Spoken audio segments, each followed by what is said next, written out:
Hello and welcome to an update of the Hungry Bin.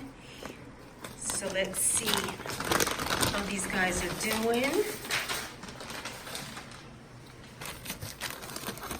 Yeah, they're all up at the top here, very good. Everything seems to be nice and moist.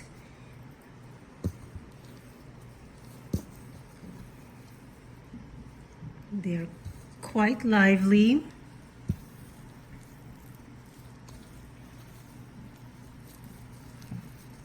There are no smells.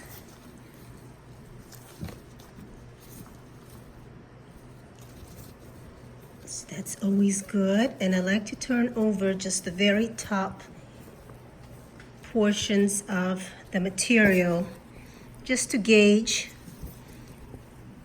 how much they have worked over and the overall conditions here. But you can see because I put the food basically all over, they are spread out, nice and active.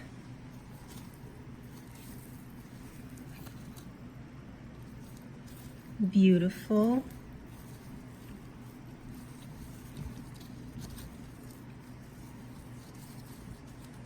You're looking good.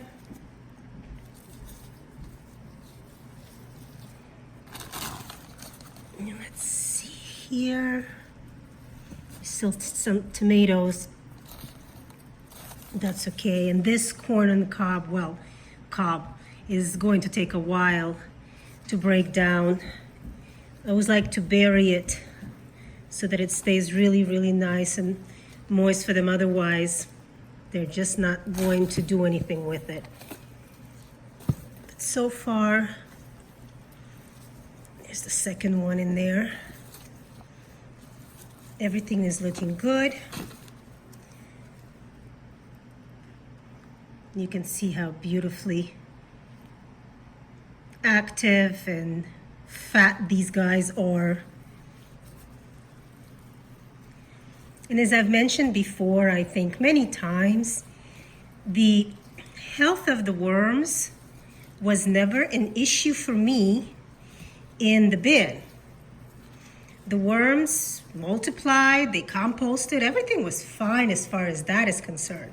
My issue has always been the quality of the finished castings, which were too wet for my liking, and that they were still some full of worms, basically. So that was my issue. Now, we'll see if that changes once the compost that I originally put in here has gone through completely and we're actually going to get castings at the bottom. So right now, I'm going to give these guys bedding. This is their carbon source, and this happens to be shredded cardboard. Some people have asked me what I use to get the cardboard and paper shredded this fine. Now, this is a micro shredder. I got it from Amazon. I worked my regular one to death. So I thought if I'm going to buy a new one, might as well invest in a smaller shreds. But really, doing the experiment, the Goldilocks experiment, and seeing how well the worms worked over the larger pieces, like almost whole pieces of cardboard and paper, I realized that you don't really need such super small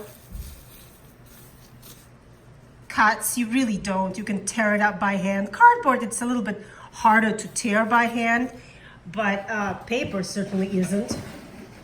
And you can put large chunks of paper and large chunks of food, and everything will be just fine.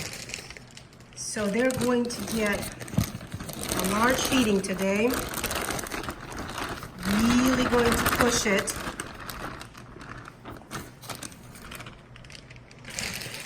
have to get rid of this bag, so I decided might as well. This system can handle it. You don't want to do this in your regular, smaller composting bins. That's a surefire way of getting it to be too wet. But this bin can handle it. And I'm just going to work the material into the existing stuff that's already here. There's a little bit everywhere. I'm going to cover it back up, and that will be the end of it.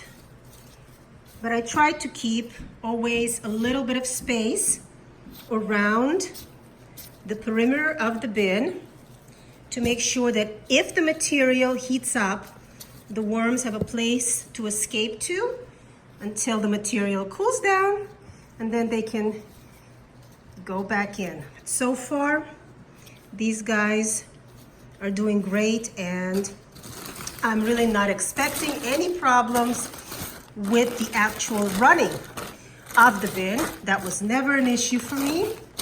It has always run normally.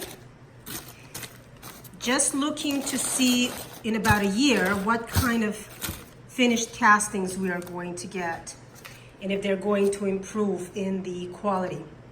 So that's our update. I know these guys are going to do a fabulous job moving into that material, and we'll see what they do next week. Thanks for joining me.